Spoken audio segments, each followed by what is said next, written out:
Hello friends, this is Odds in the first stage of grief at least, and today we're going to talk about the perk Distortion. This is not a perk that is generally considered to be one of the best perks in the game. Its effects are quite passive, it just gives you a bit of stealth and prevents your aura from being revealed to the killer for some time.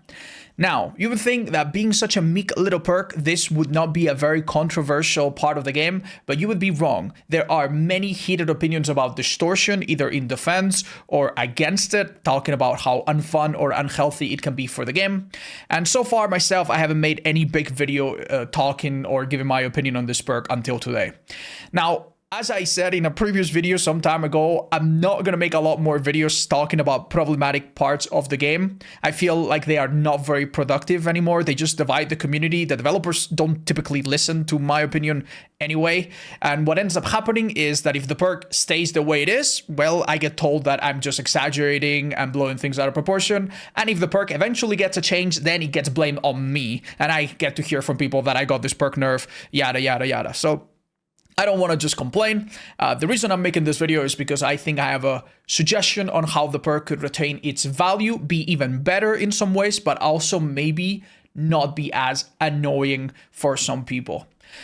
Before we go into what people think are the issues with this perk, I'm going to show you a very, very brief clip of a match that I played yesterday where Distortion did something that is honestly a little bit sad. Let's walk you through it, okay? So as you can see, I'm playing Vecna here, and I'm playing on a pretty big map. I don't find anyone right away. Eventually, I get a really quick down, and I hook this survivor, and now I have the perk Friends Till the End, which should highlight the aura of the Obsession and allow me to insta-down them. But the Obsession had Distortion, so I didn't see them right away. I had to do a bit of guesswork. Let me show you what happened. And if you have Distortion, you would go into basement thinking that I'm coming by. You're down here, aren't you? Yes, you are, you fucking little predictable. But she has Hand of Vecna, so I can insta-down her. Okay. That's another Distortion. So obviously I was a bit unlucky. They used a special item to teleport from one locker to another. And then the other person that I had hooked became unhooked. And now my perk Floods of Rage should show me the aura of everyone. But because this person still has Distortion, their aura is still hidden. And now they lose scratch marks as well. So it becomes even harder for me to track them.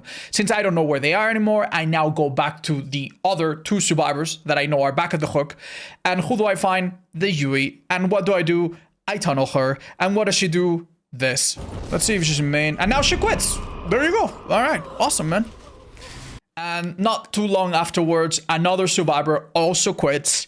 And, you know, now the game is completely ruined. This is one of the problems with Distortion. When one survivor becomes really difficult to find, the killer will naturally tend to go back to the same survivors and tunnel the same person or go for playstyles that are a bit less fun and that lead to more frustrating matches, as you could see. This, I think, is a bit of an issue. I would say this is something that the game is already bad at, and Distortion doesn't help too much. Some people also have the idea that when you run the perk Distortion, it engenders a sort of passivity or scary cat attitude where some people run Distortion and just hide forever and never do anything.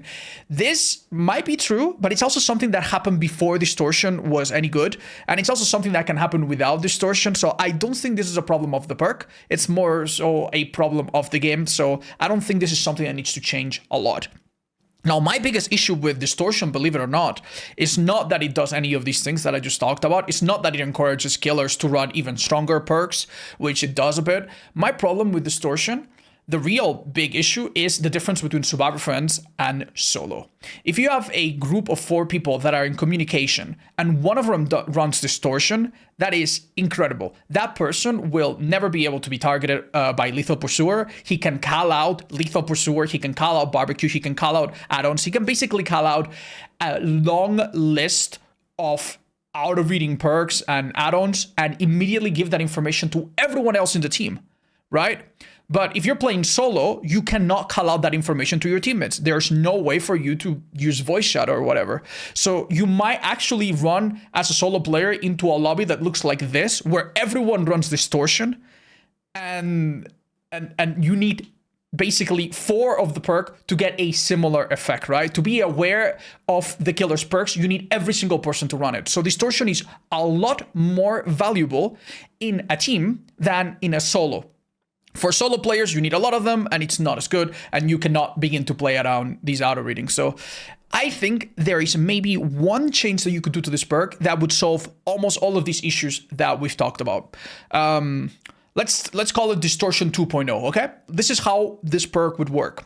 First of all, it would have 4 tokens that would never regenerate. So you would start with 4 tokens, but it would be a team perk. The tokens would be shared by anybody running Distortion. That means that if one person runs Distortion, 4 tokens on that person. But if 2 people run Distortion, they each get 2. And if everybody runs Distortion, well, each person gets 1. So Distortion would be a perk that you would ideally want to have 1 person in the team with it, similar to Open-Handed or Prove Thyself. You might want to have 1 or 2, but you don't want to have 4.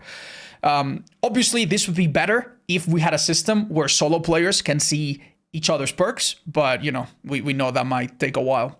And the idea is that the person that has Distortion, whenever they lose a token, they'll never get it back.